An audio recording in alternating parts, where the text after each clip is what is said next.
جب میری شادی ہوئی تو ایک بات بہت خوشی کی تھی کہ میرے گھر میں ایک نند اور ایک ساس کے علاوہ کوئی نہ تھا، مگر میں کیا جانتی تھی کہ میری نند میرے لیے زندگی کا سب سے بڑا سبق لے کر آئے گی۔ جب میں نے اسے پہلی بار دیکھا تو وہ تب تھا جب میری شادی کی رات تھی اور وہ میرے سرہانے کھڑی تھی، چہرے پر عجیب تاثرات لیے، آنکھوں میں گہرا غم اور کچھ عجیب سی خوشی بھی اس کے چہرے سے چھلک رہی تھی۔ میں اسے دیکھ کر پریشان ہو گئی، اس کے تاثرات ہی حیران کرنے والے تھے۔ کیا ہوا ہے نادیہ، تم اسلم کی بہن ہو نا؟ جی ہاں، میں ان کی چھوٹی بہن ہوں، لیکن آپ میری بھابھی نہیں، میری بہن بن کر رہیے گا۔ میری نند نے بڑے پر اصرار لہجے میں یہ عام سی بات کی تھی۔ ہاں، میں تمہاری بہن ہی ہوں، اس میں اتنا پریشان ہونے والی کیا بات ہے؟ میں نے اسے تسلی دی۔ کہہ تو سب ہی دیتے ہیں، مگر پھر جب باتیں چھپانے کی باری آتی ہے تو کوئی بھابھی بہن نہیں ہوتی، وہ تو ساس بن جاتی ہے۔ نہیں، تم بالکل فکر نہ کرو، ویسے تمہیں ایسا کیا چھپانا ہے کہ تمہیں میری تعاون کی ضرورت پڑی؟ نہیں بھابھی، ایسا تو کچھ نہیں۔ یکدم وہ چونک گئی۔ میں نے اپنی ساس سے اپنی نند کے بارے میں کوئی بات نہیں کی۔ تھوڑی دیر کے بعد اسلم جب کمرے میں داخل ہوئے تو ان کی نظر اپنی بہن پر پڑی۔ اسلم نے اپنی بہن کو غصے سے دیکھا تھا، حالانکہ بھائیوں کی نظر میں بہنوں کے لیے پیار ہوتا ہے، لیکن عجیب بات تو یہ تھی کہ اسلم اسے تیکھی نظروں سے دیکھ رہے تھے۔ کیا بات ہے اسلم، آپ کو اپنی بہن کا رویہ اچھا نہیں لگتا کیا؟ میں نے ان سے بات ٹٹولنے کی خاطر پوچھا۔ اسلم نے میرے سامنے اپنا دل ہی کھول دیا۔ بس میں کیا بتاؤں، عجیب لڑکی ہے یہ، اس سے بچ کر رہنا۔ آپ ایسی باتیں کر رہے ہیں، آپ تو اس کے بھائی ہیں۔ میں نے مزید کریدا تو اسلم نے مجھے عجیب سی بات بتائی۔ کہنے لگے کہ میری اماں میری بہن کی بات زیادہ مانتی ہے اور ہو سکتا ہے تھوڑی دیر کے بعد وہ یہاں سونے کے لیے آ جائے، لیکن میں ایسا ہونے نہیں دوں گا۔ وہ کوئی چھوٹی بچی تو نہیں کہ اسے اس بات کا پتہ نہ ہو کہ میاں بیوی کو اکیلے تخیل کی ضرورت ہوتی ہے۔ ہاں یہ تو ہے، لیکن وہ ایسا کرے گی کیوں؟ میں نے سوال کیا تو میرے شوہر مجھ سے نظریں چرانے لگا۔ یہ تو میں خود بھی نہیں جانتا، لیکن بس بات اتنی ہے کہ میری بہن ضدی بہت ہے۔ شوہر کی یہ بات میرے دل کو لگی تھی۔ کچھ لڑکیاں واقعی میں ضدی ہوتی ہیں۔ پھر جب تھوڑی دیر تک وہ اندر کمرے میں نہیں آئی، تب تک میرے شوہر نے دروازے کو بند نہیں کیا۔ جب یقین ہو گیا کہ وہ چلی گئی ہے، تب اٹھ کر دروازہ بند کیا اور بولے اب وہ نہیں آئے گی، کیونکہ میں نے اس کا کافی دیر انتظار کیا۔ شوہر کی باتیں سن کر مجھے عجیب سا لگ رہا تھا۔ کوئی بہن اپنے بھائی کی شادی میں اتنی رکاوٹیں کیوں کھڑی کرے گی؟ میری کسی بات کا جواب اسلم کے پاس نہیں تھا، اس لیے میں نے بار بار ان سے سوال کرنا مناسب نہیں سمجھا۔ اس کے بعد ہم راز و نیاز کی باتوں میں گم ہو گئے، وقت کا پتہ ہی نہیں چلا۔ جب میری آنکھ کھلی تو صبح کے 8 بج رہے تھے۔ میری ساس کمرے کے دروازے پر کھڑی ہمارا انتظار کر رہی تھی۔ میرے باہر نکلتے ہی انہوں نے مجھے ایک سفید رنگ کا دوپٹہ پہنایا اور بولی بیٹی میرے کمرے میں آ جاؤ، میں چاہتی ہوں کہ تم میرے کمرے میں کچھ دیر آؤ، میں تمہیں کچھ بتانا چاہتی ہوں، مجھے تم سے ایک کام بھی ہے۔ ساس کی بات سن کر مجھے تھوڑی پریشانی تو ہوئی تھی کہ پتہ نہیں میری شادی کے پہلے ہی دن میری ساس مجھ سے کیا کام کروانا چاہتی ہے، لیکن جب میں ان کے کمرے میں گئی تو مجھ سے کہنے لگی یہ سفید چادر اوڑھ کر تم جائے نماز پر کھڑی ہو جاؤ۔ جائے نماز پر کھڑی ہو جاؤں، مگر ابھی نماز کا وقت تو نہیں ہے؟ میں نے الجھ کر اپنی ساس سے پوچھا۔ ہاں نماز کا وقت تو نہیں ہے، پر تم نماز پڑھ لو گی تو کیا برا ہو جائے گا؟ صبح کے 8 بج رہے ہیں، اگر تم شرات کی نماز پڑھ لو تو اس کمرے میں برکت ہو جائے گی۔ بیٹی میں تو یہ چاہتی ہوں، اور بلکہ میرے بزرگوں کا بھی یہی کہنا تھا کہ دلہن اگر گھر میں آ کر نماز روزے کی پابندی کرے تو اس گھر میں رزق بھی آتا ہے اور ساتھ ہی ساتھ وہ عورت بھی خوش قسمت ہوتی ہے، وہ گھر میں برکت کا سبب بن جاتی ہے۔ ساس کی بات سن کر میں نے ایسا ہی کیا۔ میں باوضو تھی، میری عادت تھی کہ میں اکثر وقت باوضو رہتی اور خدا تعالیٰ کا ذکر کرتی رہتی، درود شریف کی تو کثرت کیا کرتی تھی۔ مجھے اپنی ساس کا یہ رویہ بالکل بھی برا نہیں لگا، بلکہ مجھے اچھا لگا کہ میری ساس کو ان باتوں کا خیال ہے۔ مجھے ایسے ہی مذہبی شریف لوگ چاہیے تھے۔ اتنے میں کمرے کا دروازہ کھلا اور میری نند کمرے میں داخل ہوئی۔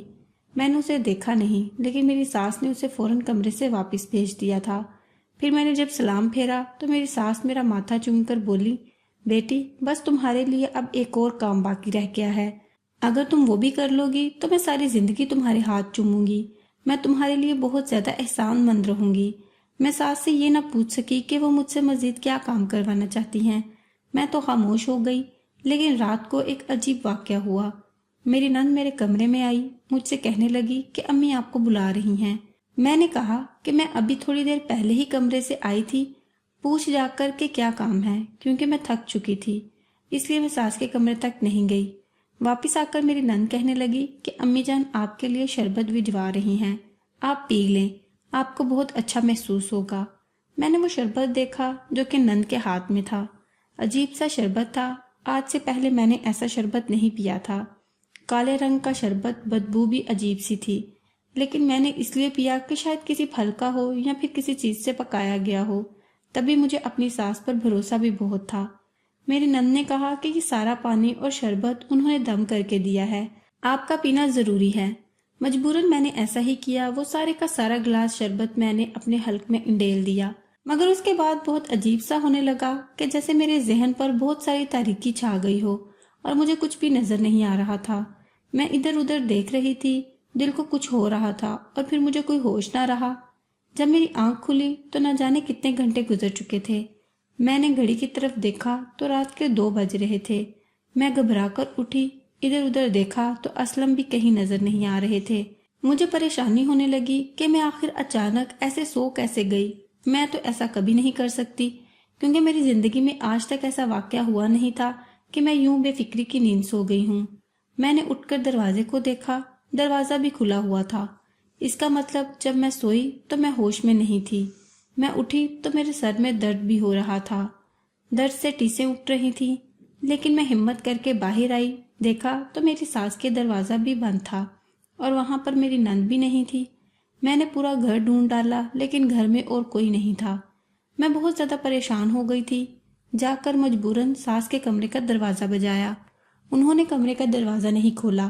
میں نے ہلکی سی دستک دی تھی، پھر میں واپس اپنے کمرے میں آ گئی۔ میں پریشان ہو کر سوچنے لگی کہ آخر ایسا کیوں ہوا۔ پھر یک دم مجھے اچانک سا ڈر لگا۔ میں نے اپنے کمرے کو کنڈی لگا دی۔ اب میں اپنے آپ کو محفوظ محسوس کر رہی تھی، لیکن پھر میرا دل تب زور زور سے دھڑکنے لگا جب مجھے غسل خانے سے ہلکی سی آواز آئی۔ پانی گرنے کی آواز آ رہی تھی۔ میں تو یہی سمجھی کہ شاید غسل خانے میں کوئی پانی گر رہا ہے، لیکن جلد ہی مجھے کسی انسان کی موجودگی کا احساس ہوا۔ میں نے کمرے کا دروازہ کھولا، باہر بھاگی، لیکن اتنے میں میری نند پیچھے بھاگتی ہوئی آئی، کہنے لگی بھابھی کیا ہو گیا ہے؟ میں آپ کے کمرے کے غسل خانے میں تھی، آپ اتنی بھاگ کیوں رہی ہیں؟ اتنی الجھن اور پریشانی میں کیوں ہیں؟ کچھ نہیں ہوتا، خود کو اس طرح ٹینشن مت دیں۔ یہ بات سن کر میں وقتی طور پہ چپ ہو گئی، کیونکہ رات کے 2 بجے تھے اور میں اگر شور میں چاہتی تو میری ساس بھی جاگ جاتی۔ میری نند کا رویہ عجیب سا تھا، بڑا ہی پر اصرار کہنے لگی کہ آپ کی طبیعت خراب ہو گئی تھی، آپ اپنے کمرے میں بے سدھ پڑی تھی، اس لیے میں آپ ہی کے کمرے میں آ گئی۔ آپ کے غسل خانے میں ویسے ہی نہا رہی تھی، مجھے اچھا لگتا ہے، یہاں کا پانی ٹھنڈا ہے، اور پھر آپ کی بھی طبیعت خراب تھی۔ مجھے لگا اگر زیادہ خراب ہو گئی تو مجھے کچھ کرنا پڑے گا، آپ کو ہسپتال لے کر جانا پڑے گا، اسی وجہ سے میں آپ کے کمرے میں رک گئی تھی۔ نند کی بات سن کر میں نے حیرت سے اسے دیکھا۔ اچھا تم یہاں رک گئی تھی، لیکن تم نے یہ نہیں دیکھا کہ میں بے ہوش کیوں ہوئی تھی؟ کیونکہ مجھے لگتا نہیں ہے کہ یہ نیند کوئی عام نیند تھی، میں بلا وجہ ایسے نہیں سو سکتی، ضرور کچھ ہوا ہے، لگتا ہے کہ اس شربت سے۔ نہیں بھابھی، ایسا کیسے ہو سکتا ہے؟ وہ شربت تو مجھے امی نے دیا تھا، اب آپ ان سے پوچھ مت لینا، ایسا نہ ہو کہ انہیں برا لگ جائے، کہیں گی کہ میری بہو مجھ پر ہی شک کر رہی ہے۔ میری نند کی چوری پکڑنے کا دل تو بہت کر رہا تھا، لیکن خاموش ہو گئی۔ واپس آ کر اپنے کمرے میں بیٹھی۔ اب تو ویسے بھی 2 بج رہے تھے، نیند نہیں آ رہی تھی، لیکن پھر لیٹنے کے سوا کوئی چارہ نہیں تھا۔ میں اپنے بستر پر ہی ڈہ گئی تھی، پچھلے گزرے واقعات کو سوچنے لگی تو مجھے میری نند کا رویہ بہت مشکوک لگا تھا۔ خیر پھر نہ جانے کیسے مجھے نیند آ گئی۔ صبح اٹھی تو میرے شوہر بھی اپنے کام سے فارغ ہو کر گھر آ چکے تھے۔ گھر آ کر انہوں نے مجھ سے کوئی بات نہیں کی، لیکن اپنی اماں کے کمرے سے آنے کے بعد سے وہ بہت بے یقینی کی حالت میں مجھے دیکھ رہے تھے۔ ان کی نظروں میں میرے لیے بے پناہ سوال تھے، لگتا تھا جیسے انہیں مجھ پر کسی بات کا یقین نہیں ہے۔ وہ کبھی عجیب نظر سے دیکھتے تو کبھی کہتے کہ مجھے تم سے کوئی کام ہے، اگر میں تمہیں کبھی کہوں گا تو کیا تم انکار کرو گی؟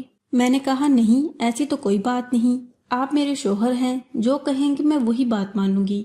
شوہر کی پریشانی ہی مجھے الجھا رہی تھی کہ صبح ہوئی تو ایک اور مصیبت ہو گئی۔ میری ساس گھبرائی ہوئی ہمارے کمرے میں آئی، ان کی آنکھوں میں آنسو تھے، ہاتھ کانپ رہے تھے۔ ہم نے پوچھا کیا ہوا، وہ تو بتا بھی نہیں پا رہی تھی، اشارے سے بولی کہ چلو نادیہ کے کمرے میں چلو، اس کی حالت ٹھیک نہیں۔ ہم لوگ بھاگے بھاگے نند کے کمرے میں آئے، میں نے دیکھا تو وہ اوندے منہ پڑی ہوئی تھی، اس کے چہرے سے جھاگ پھوٹ رہی تھی، لگتا تھا جیسے اسے کوئی بہت گہرا صدمہ پہنچا ہے اور اس نے خودکشی کی کوشش کی ہے۔ ہم نے اسے سیدھا کیا، پانی کے چھینٹے ڈالے تو وہ بالکل ٹھیک ٹھاک ہو گئی۔ بولی کہ مجھے نہیں پتا کہ مجھے کیا ہوا ہے، بس اس کمرے میں میرا دم گھٹتا ہے، میری خواہش ہے کہ میرے پاس ایک الگ کمرہ ہو جس میں میں آرام سے نماز پڑھ سکوں، عبادت کر سکوں۔ لگتا ہے کہ میرے ساتھ کوئی آسیب ہے جو مجھے چین سے رہنے نہیں دیتا۔ میری نند کی یہ باتیں سن کر ہم دونوں حیران ہو گئے تھے۔ آسیب ہے تو تمہیں کیسے پتا؟ میں نے اس سے پوچھا۔ بھابھی آپ کیسی باتیں کر رہی ہیں؟ انسان کے ساتھ جو کچھ ہوتا ہے اسے صاف پتہ چل جاتا ہے، آپ کو کیا لگتا ہے کہ میں جھوٹ بول رہی ہوں؟ آپ نے میری حالت نہیں دیکھی؟ میں اپنی نند کی باتیں سن کر چپ ہو گئی۔ میرے شوہر نے بھی سر پکڑ لیا۔ میری ساس ہم سے نظریں چرانے لگی۔ بیٹا مجھے معاف کر دو، مجھے نہیں پتا تھا کہ یہ ناٹک کر رہی ہے۔ اماں میں ناٹک نہیں کر رہی، میری نند روتے ہوئے بولی تھی، اس کی آواز کانپ رہی تھی۔ اب ہمیں سمجھ آیا کہ میری نند واقعی میں کوئی ناٹک نہیں کر رہی، لیکن اس کے بعد اس نے واقعی میں ناٹک کرنا شروع کر دیا۔ اب اس نے کھانا کھانے سے انکار کر دیا۔ میری ساس کی پریشانی کی کوئی انتہا نہ تھی۔ میری نند نے شرط رکھ دی کہ وہ تبھی کھانا کھائے گی جب اس کے لیے الگ کمرہ بنے گا اسی گھر میں۔ میری نند ایک الگ کمرہ چاہتی تھی کہ جس میں وہ عبادت کر سکے۔ میری نند کے بقول اس پر آسیب کا سایہ تھا۔ اگر اسے الگ کمرہ نہ ملا اور اس نے پوری رات عبادت نہیں کی تو اس کی زندگی برباد ہو جائے گی۔ بالآخر ایک دن میری ساس تنگ آ گئی، وہ اس کو اپنا کمرہ بھی نہیں دے سکتی تھی، کیونکہ میرے ساس اور سسر کا بھی ایک اپنا ہی کمرہ تھا، دوسرا کمرہ میرا تھا، جبکہ تیسرا کمرہ ایک مشترکہ کمرہ تھا جہاں پر سب لوگ اٹھتے بیٹھتے تھے، اور میری نند میری ساس یا پھر میری بڑی نند کے کمرے میں سوتی تھی۔ اس کمرے میں بھی لوگ رہتے تھے، کبھی کوئی آ جاتا تو کبھی کوئی مہمان رہتا۔ اسی وجہ سے میری نند چاہتی تھی کہ ایک کمرہ خاص طور پر اسے دیا جائے جہاں پر صرف اس کی چیزیں ہوں۔ میرے شوہر نے کہا کہ چلو ہم ایسا بھی کر لیتے ہیں، کیونکہ میری بہن کی خوشی میرے لیے بہت زیادہ اہم ہے، اب میں اسے بیچ سڑک پر پھینک تو نہیں سکتا۔ نند نے 3 دن مسلسل کھانا نہیں کھایا، سب لوگ پریشان ہو گئے تھے۔ میں نے اپنے شوہر سے کہا کہ آپ ایک کمرہ خالی کر کے اپنی بہن کو دے دیں، پر ہمیں حیرت اس وقت ہوئی جب میری نند نے ہمارے سامنے کمرے کے علاوہ ایک اور انوکھی شرط رکھ دی۔ کہنے لگی کہ مجھے بڑا سا تالا بھی لا کر دے تاکہ اس کمرے میں کسی کو آنے نہ دوں۔ یہ بڑی عجیب بات تھی، کماری لڑکی اور الگ کمرہ رکھے گی۔ میری ساس نے اسے گھور کر دیکھا تو بولی، ہاں اماں مجھے الگ کمرہ چاہیے، میں کنواری تو ہوں لیکن اکیلی نہیں ہوں، میرے ساتھ آسیب ہے، اگر اسے پتہ چل گیا کہ میں کسی کے ساتھ رہتی ہوں تو وہ مجھے مار ڈالے گا۔ نند کی یہ باتیں تو مجھے بالکل بھی سچ نہیں لگتی تھی، ظاہر ہے وہ صرف اور صرف جھوٹ بول رہی تھی، لیکن میری ساس ماں کا دل رکھتی تھی، اس کے لیے اپنی بیٹی کو چھوڑنا آسان نہیں تھا۔ بالآخر میرے شوہر نے میری منت کی کہ تم اپنے کمرے کو خالی کر دو، ویسے بھی میں اپنی بہن کی شادی کچھ ہی عرصے میں کر دوں گا، ہم کمرہ خالی کر کے دوسرے والے کمرے میں چلے جاتے ہیں، اس میں باہر سے تالا تو نہیں لگتا، اندر سے کنڈی میں لگوا دوں گا۔ میرے لیے بہت مشکل فیصلہ تھا، اس گھر میں یہ کمرہ ہی میری دنیا تھی اور اب وہ بھی مجھ سے چھین رہا تھا۔ میری نند بہت خوش تھی، کہنے لگی کہ یہ کمرہ میرا سب سے پسندیدہ کمرہ ہے، لیکن اگر آپ مجھ پر ایک مہربانی کریں کہ روزانہ 1 گھنٹے کے لیے مجھے اپنا کمرہ دے دیا کریں تو پھر میں آپ کو اس کمرے سے نہیں نکالوں گی اور میں دوسرے کمرے میں باقی اکیلے وقت گزاروں گی۔ ہم نے کہا کہ یہ بھی ٹھیک ہے، 1 گھنٹے کے لیے اگر تم ہمارا کمرہ لے بھی لیتی ہو تو ہمیں اتنا فرق نہیں پڑتا، مجھے اس کمرے میں مسلسل رہتے ہوئے اس کی عادت ہو چکی تھی، میں اسے چھوڑوں گی تو مجھے دکھ ہوگا، نئے کمرے میں جانا آسان نہیں۔ میری نند نے یہ بات مان لی تھی، اب اس نے کھانا پینا شروع کیا، دوسرا کمرہ بھی اسے دے دیا گیا اور میرے کمرے کو 1 گھنٹے کے لیے میری نند کے پاس ہونا تھا۔ میں بھی خوش ہی تھی کہ چلو یہ مصیبت میرے سر سے ٹلی۔ صبح کے 12 بج رہے تھے، میری نند نے کمرے کا دروازہ بجایا، بولی کہ بھابھی باہر نکلیں، آپ کو تو پتہ ہے کہ یہ کمرہ 1 گھنٹے کے لیے میرا ہوتا ہے، تبھی میں اس کمرے میں رہنا چاہتی ہوں۔ آپ خود ہی باہر چلی جائیں ورنہ بعد میں تو بھائی آ جائیں گے تو پھر آپ کیسے یہاں پر مجھے بیٹھنے دیں گی؟ میں نے کہا ٹھیک ہے، میں تو باہر چلی گئی۔ میری نند نے دروازے کو باہر سے بند کر دیا۔ دروازہ مکمل طور پر بند تھا، اندر سے کوئی آواز نہیں آ رہی تھی، لیکن عجیب سی ہلکی ہلکی آواز تھی جو میں سن سکتی تھی، پر مجھے اس آواز کی سمجھ نہیں آ رہی تھی۔ میری نند جب بھی کمرے میں داخل ہوتی ایسا لگتا جیسے وہ مجھ سے کچھ چھپا رہی ہے۔ 1 گھنٹے کے بعد میرا شوہر بھی گھر آ گیا۔ ہم نے اس کے کمرے کا دروازہ بجایا تو اس نے دروازہ نہیں کھولا۔ کہنے لگی کہ آپ لوگ تھوڑی دیر میرے کمرے میں چلے جائیں، میں یہاں پر ہی رہوں گی۔ عجیب تماشا ہے، میرے شوہر نے غصے سے اپنی امی سے کہا آپ اس کا کمرہ الگ ہی کر دیں، ورنہ یہ تو جب چاہے گی یہ ہمارے کمرے میں آ کر بیٹھے گی، تب ہم کیا کریں گے؟ تب میری ساس نے کہا کہ میں اپنی بیٹی کو بیٹھک میں منتقل کر دیتی ہوں، کیونکہ اگر یہ کمرہ تم لوگوں سے لے لیا تو تمہاری تو زندگی عذاب ہو جائے گی۔ دوسرے کمرے میں کھڑکی بھی نہیں ہے، اس طرح تم لوگوں کا رہنا مناسب نہیں۔ یہ بات تو ختم ہو گئی۔ اب میری نند کو بیٹھک میں شفٹ کر دیا گیا تھا۔ بیٹھک کا ایک دروازہ ہمارے گھر کی طرف کھلتا تھا، جبکہ دوسرا دروازہ باہر کی طرف کھلتا تھا۔ میری ساس کو اپنی بیٹی پر تھوڑا بہت شک بھی تھا۔ انہوں نے بیٹھک کے دروازے کو باہر سے تالا لگا دیا تھا، اب وہ صرف اندر سے دروازہ کھول سکتی تھی۔ میری نند ایسے ہی کرتی، بیٹھک میں رہتی اور زیادہ تر وقت وہیں پر گزارنے لگی۔ میری نند کا یہی کہنا تھا کہ وہ وہاں جا کر عبادت کرتی ہے۔ ایک دن میں صبح اٹھی تو نند اپنے کمرے سے باہر نکل رہی تھی۔ اسے دیکھ کر میں حیران رہ گئی۔ اس کے سر پر نہ دوپٹہ تھا اور نہ ہی کپڑے مناسب پہنے ہوئے تھے۔ چھوٹے چھوٹے کپڑوں میں میک اپ زدہ چہرے کے ساتھ وہ کچن کی طرف جانے لگی تو میری نظر اس پر پڑی۔ میں نے کہا نادیہ، یہ تم کیا کر رہی ہو؟ تم کم از کم گھر میں جوان بھائیوں کے ہوتے ہوئے ڈھنگ کا لباس تو پہنو۔ بھابھی آپ کون ہوتی ہیں مجھے یہ سب کہنے والی؟ میری نند نے تڑک سے جواب دیا تو میں چپ ہو گئی۔ میرے پاس اور کوئی آپشن نہیں تھا کہ میں اپنی نند کی اصلاح کرتی یا پھر اسے کسی بھی قسم کی توقع رکھتی۔ خاموشی بہترین حل تھا۔ میں چپ کر گئی، لیکن کبھی نہ کبھی تو بلی تھیلے سے باہر آتی ہے اور اللہ بھی اپنا معجزہ دکھا دیتا ہے۔ ایک دن گھر میں بہت سارے مہمان جمع ہوئے تھے۔ میری ساس کہنے لگی کہ بیٹی مجھے نماز پڑھنی ہے۔ میرے کمرے میں بھی میرا شوہر سو رہا تھا۔ میں نے کہا اماں جی آپ اپنی بیٹی کے کمرے میں کیوں نہیں چلی جاتی؟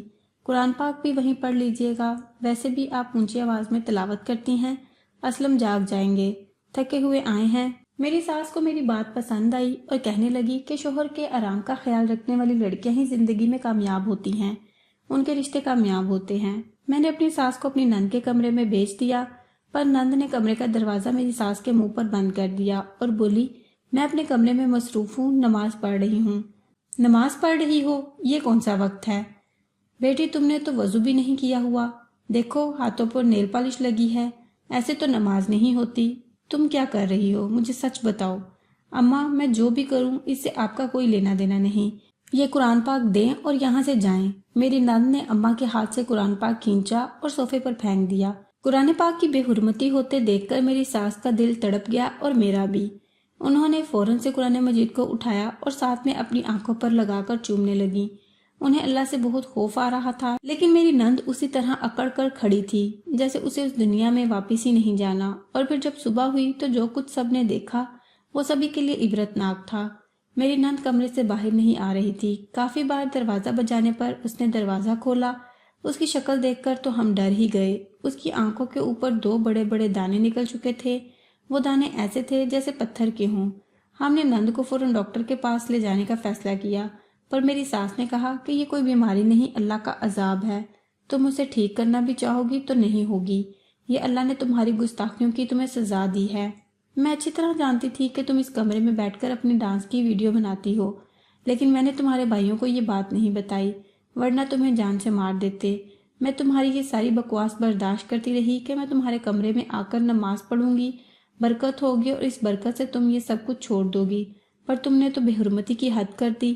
اپنی بھابھی کا زیور بھی چرایا، سارے کپڑے پہن کر تم نے الگ الگ ویڈیو بنائی اور اب تم قرآن پاک کی بے حرمتی پر اتر آئی۔